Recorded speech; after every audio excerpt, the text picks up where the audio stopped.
與你們同在。也與你的生命同在。共讀聖若望福音。在起初已有聖言，聖言與天主同在，聖言就是天主。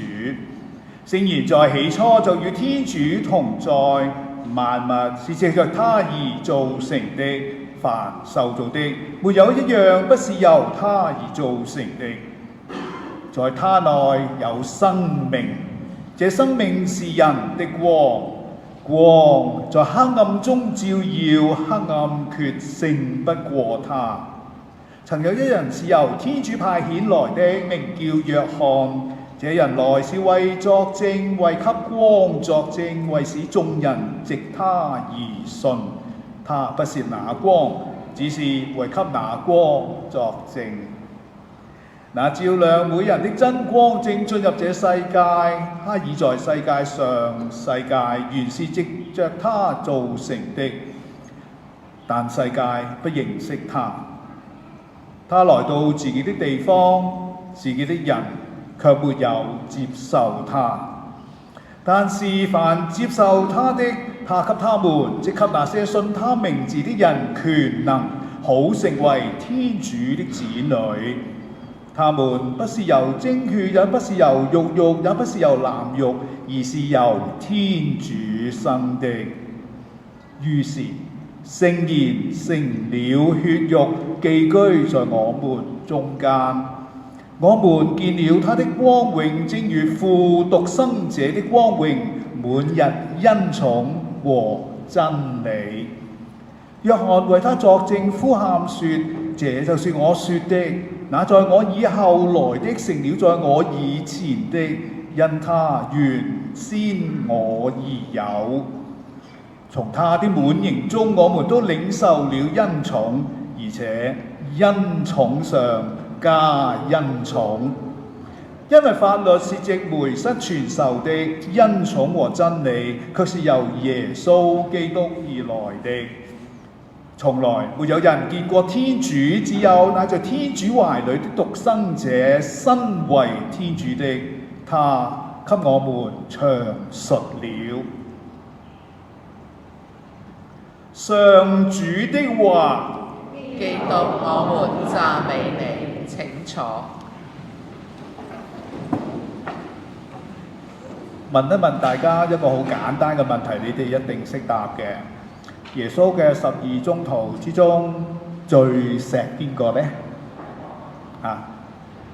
當然係若望啦。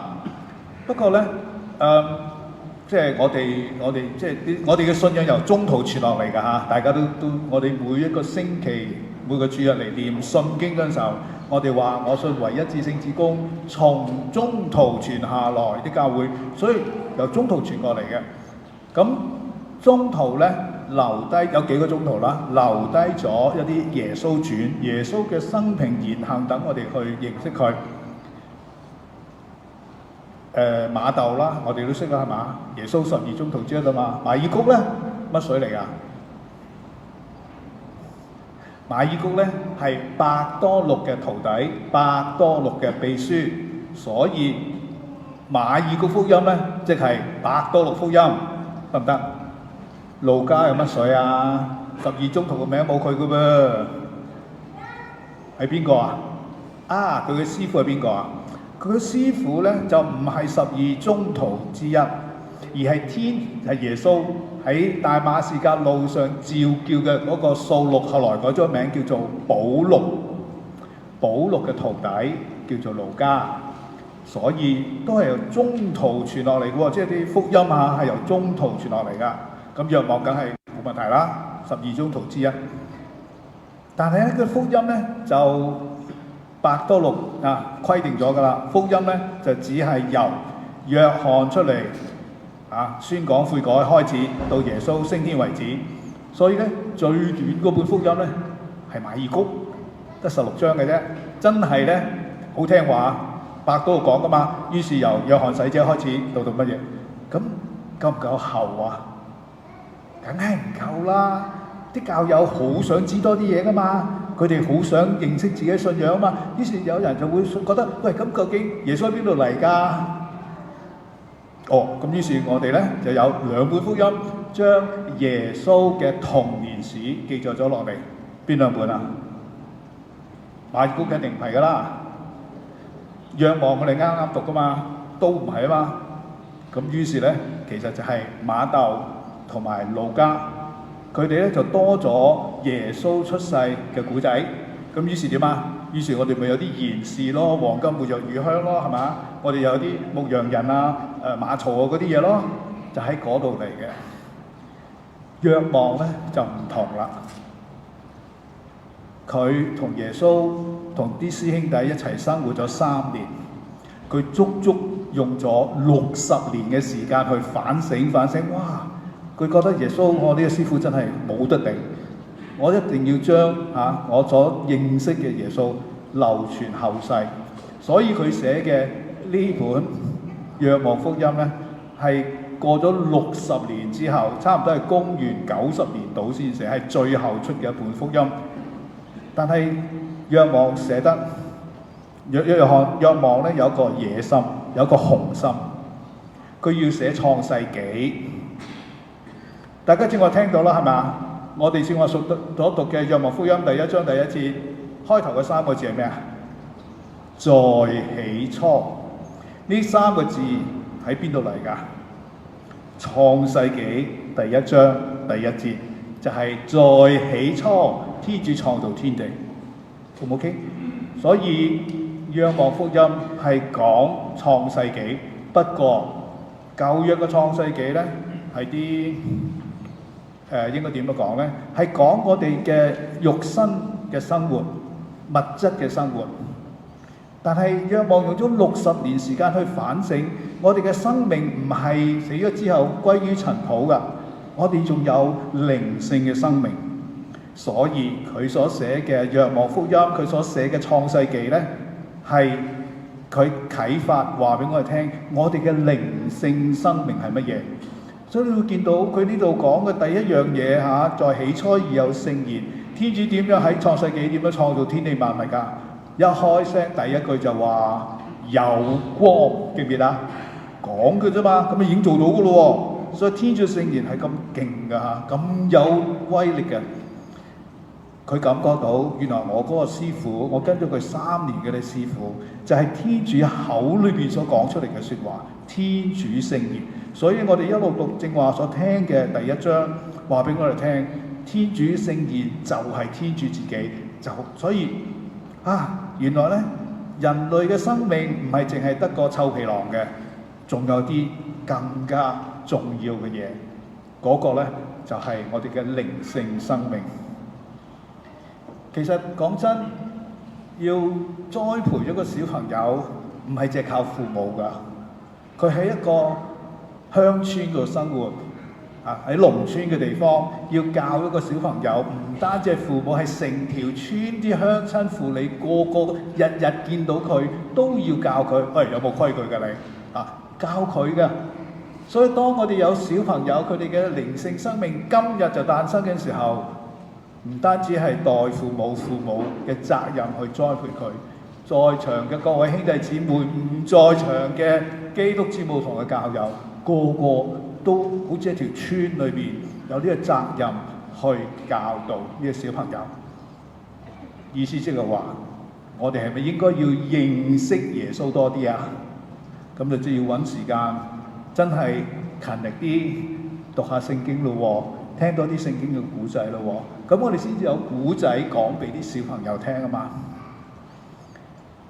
我哋經常掛喺嘴邊嘅講嘅係啲咩嘢啊？最容易記嘅就係話我哋應該有信德、有望德、有愛德，係咪啊？信望愛3德。咁耶穌好多時候咧喺佢行完神蹟之後咧，佢都會講一句説話嘅：去吧，你的信德救了你。係咪聽過耶穌咁講？哇！咁即係信德好緊要啦，係咪？信德可以救我哋嘅生命喎，救我哋靈性嘅生命，啱嘅。咁但係保祿宗徒又講喎，佢話現存的有信望愛，而最大嘅係咩啊？係愛啊嘛。咦？又有信德，又有愛德，咁望德有咩用啊？我哋好似比較少去講望德呢樣嘢。舊年全年呢，唔係舊年都係在今年未完嘅嚇。我哋話係望德嘅禧年，我哋嘅主題係希望的朝聖者。你哋嘅望德增加咗幾多啊？對望德認識咗幾多啊？唔緊要，過去咗我哋仲有時間去追，來者可追。所以今年嚟緊嘅2026年，我哋嘅主題叫做希望的傳承者啊，打晒出嚟俾你哋㗎啦。我哋要將嗰個希望傳俾人哋啊。咁希望有咩用啊？希望係望德係非常重要嘅。好簡單講俾大家聽，大家試下諗下，其實係唔係我講，係馬竇講嘅嚇。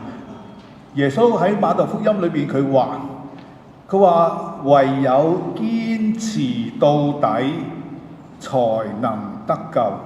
咩意思啊？信天主有啲挑戰㗎，因為呢個世界咧唔興講話你迷信咯，你信天主唔係㗎。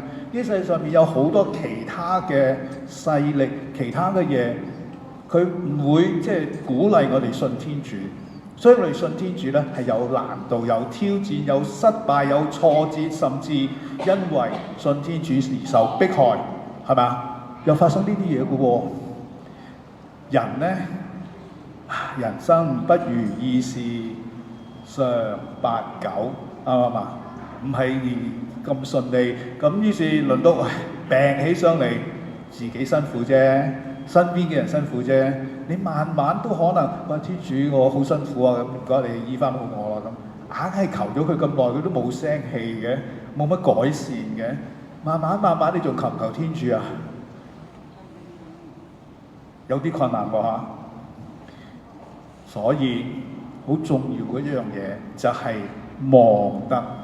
試下想下，你相信天主，不過你半途而廢啊！我一路都信你㗎，不過竟然有啲咁意外發生，令到我家散人亡。例如大家利是咁講，你仲信唔信天主啊？你會放棄㗎，天主唔會怪你放棄嘅，因為耶穌對我哋嘅要求好低嘅啫。耶穌對我哋要求幾低啊？我哋嘅信德要有幾多啊？好似芝麻咁多就夠㗎啦。耶穌話：你哋嘅信德好似芥子咁多，你就可以移山倒海都得。OK， 唔係要求好高嘅，但我哋可能連嗰少少都有少少，只不過係唔覺意，慢慢就丟淡咗，慢慢咧放棄咗。望德意思就話喺呢啲困難之中，喺呢啲失望之中、絕望之中等等，我哋知道天主對我哋好，睇唔到嘅天主對我哋好慈愛，咁於是使到我點樣知道佢慈愛啊？於是佢將佢嘅獨生子降生成人。喺邊度降生啊？唔係喺皇宮裏邊啊，喺馬槽裏邊啊，佢願意同嗰啲有困難嘅人，邊個冇困難㗎？個個都有啲啦。佢願意同啲有困難嘅人一齊捱世界。哇！你去邊度揾啲咁嘅老闆啊？佢主啊嘛，主咪我哋老闆啦。我哋喺邊度揾呢啲老闆啊？佢肯同我哋一齊捱世界，所以我哋就係有呢份嘅望德，咁但係唔夠嘅喎，我哋要將呢份嘅希望咧，都介紹俾身邊嘅人。越多人接受耶穌基督嘅話，我哋信天主就會越容易，冇咁大嘅困難。好啦，咁啲小朋友要洗禮啦，個責任咧唔單止喺父母代父母身上啊，各位兄弟姊妹，我哋都有份。但願喺以後嘅日子裏邊咧，我哋都更加充實自己。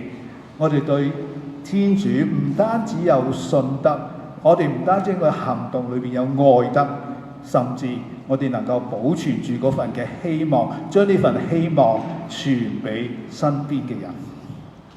天主保佑大家。